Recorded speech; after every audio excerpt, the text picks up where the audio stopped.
La rentrée parlementaire est historique, puisque au sein de la Commission des finances, nous avons un budget unique depuis plusieurs dizaines d'années, avec l'arrivée d'un budget complexe, avec un plan de relance sur plus de 100 milliards, divisé en 2 années.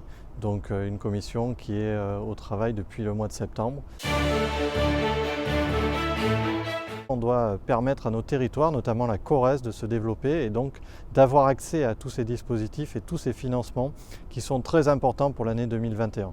Être membre de la Commission des finances et suivre le budget, c'est aussi être informé très rapidement des appels à projets, du déroulement sur le territoire et donc de faire connaître, soit au travers de la préfecture, soit au travers de nos instances locales, toutes les possibilités de financement. Et nous identifions bien évidemment très rapidement soit les collectivités, soit les projets d'entreprise, soit les difficultés des ménages pour les orienter directement sur les fonds, sur les dispositifs qui sont mis en place, que ce soit sur les bâtiments, que ce soit sur les infrastructures, que ce soit sur l'accompagnement. Nous avons déroulé des crédits d'investissement assez importants, soit dans la DSIL, soit dans la DETR. Ce sont des fonds d'investissement directs aux collectivités et aussi au travers du plan de relance avec les budgets qui seront alloués à la rénovation thermique des bâtiments publics par exemple. Aujourd'hui, on a au niveau du groupe un gros travail qui se passe au travers du président Mignola et des différents intervenants à la Commission des finances sur l'entrepreneuriat et le salariat participatif. En fait, on essaie de développer aussi le partage de la richesse pour les années futures entre les générations, entre les salariés et les chefs d'entreprise.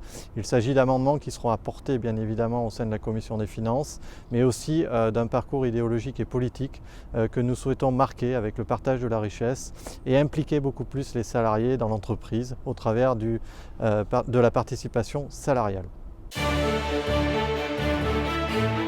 On a des dossiers aujourd'hui complexes. Le premier et qu'on a évoqué au sein de notre commission, c'est la perte de recettes fiscales des collectivités, et donc probablement quelques marges de manœuvre à revoir et à travailler avec eux. Le deuxième, c'est la partie entreprise, parce qu'on sait qu'actuellement on a des difficultés. Nous avons une entreprise BorgWarner dont on a appris au mois de juin la fermeture imminente, et donc on travaille avec le gouvernement, les parlementaires et les collectivités pour qu'on trouve des solutions, soit des repreneurs, soit des mécanismes qui permettent à cette entreprise ou au moins à ses salariés d'avoir un emploi en 2022. Nous avons un troisième élément, le monde agricole aussi, puisque en matière agricole, aujourd'hui on a le niveau européen qui est en train de se décanter avec le ministre de Normandie qui travaille sur la PAC, et l'impact est très important. Je rappelle que c'est 1/3 du budget de l'Union européenne et celui-ci dans nos territoires est une nécessité. Le gouvernement au travers de son ministre et nous les députés, nous travaillons sur l'aboutissement de la PAC et il s'avère que nous sommes sur la bonne voie.